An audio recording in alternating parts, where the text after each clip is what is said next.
So you've probably heard of Ankur Warikoo's book, Do Epic Shit. I mean, it's pretty much a phenomenon. It's built on some really hard-won wisdom about life, failure, and money, and it's reached millions. But what's actually inside? What are the core ideas that make it so powerful? Well, in this explainer, we're going to break it all down. Okay, right from the get-go, Riku hits you with this. I mean, talk about a bold move, right? He basically says his own book might be useless. It's designed to make you stop and think. Why on earth would an author say that? What's he getting at? And here's the answer. It's brilliant. The book isn't some secret formula he's revealing for the first time. He says it's more like a mirror. His whole goal isn't to teach you something brand new, but to remind you of the stuff you kind of already know, deep down. He's just putting words to those gut feelings, making you more conscious of the choices you make every single day. So you have to ask, where does this kind of wisdom even come from? Well, it's not from a perfect track record of success. No, it's from the exact opposite. Warikoo basically argues that you really find yourself in the middle of your mistakes. And it all starts with what he calls his failure resume. And believe me, he is brutally, refreshingly honest about it. The list kicks off with a really deep personal failure, not getting into the IITs, which is a huge deal in India. But it's that little detail that it was the first time he saw his father cry that just shows you this whole journey is built on real, raw vulnerability. And the setbacks just keep coming. He gets into a PhD program in the US. I mean, that's the dream for so many people. Only to realize, you know what? This isn't for me.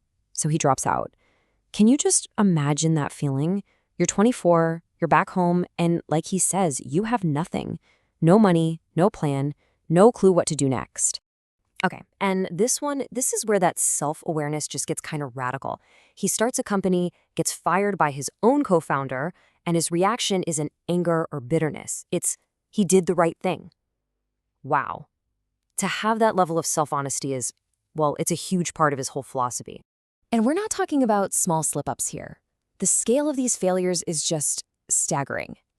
At his company, Nearby, they had a referral program that went spectacularly wrong.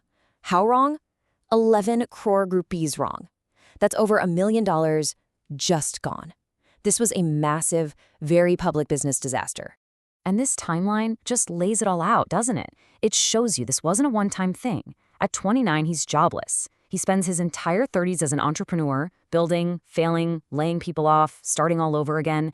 And then at 39, boom, he's right back where he started. It's a tough look at what real resilience actually looks like. So here's the crucial point. He doesn't see failure as something you hide in shame. He puts it right out there, front and center. He basically says his failures are his story, way more than his successes. And it's that foundation that gives all his advice so much weight. Okay, so we've established the foundation. Failure. Lots of it. Now what? What are the actual lessons he pulled from all those scars? Let's dig into the core principles he built on top of that rocky journey.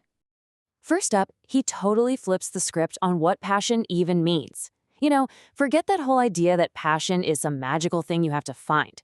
For Warikoo, passion is much simpler. It's just persistence. It's that nagging voice inside that won't let you give up, even when everything else is telling you to just quit. And that persistence, it all comes down to this really simple idea. A professional is just an amateur who didn't quit. It's about doing the boring, unglamorous work. It's about showing up every day, falling in love with the process itself, and just grinding it out even when there's no one watching. It's about choosing discipline when excuses are so much easier. This next idea is fascinating, especially if you've ever worked in an office.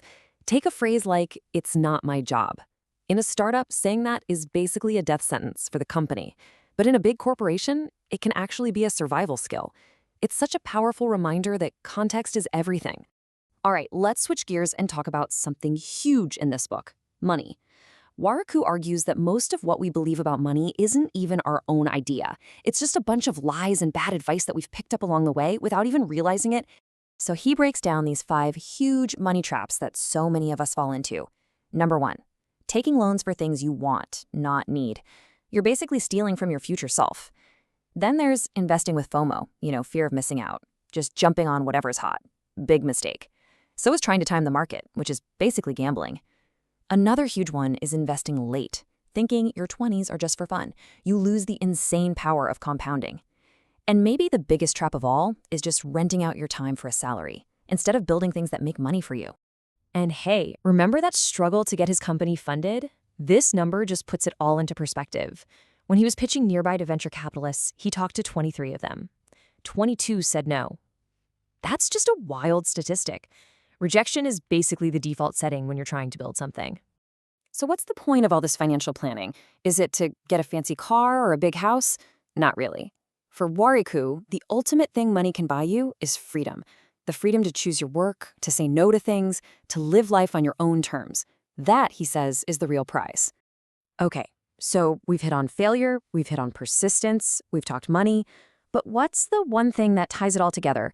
The final, most important takeaway is all about taking back control and completely rewriting the rules that you live by. And here it is.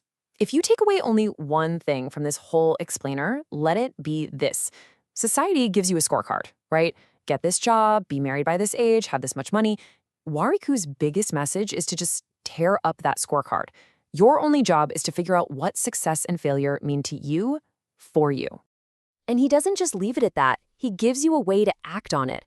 He asks this really tough question. Who are you most afraid of disappointing?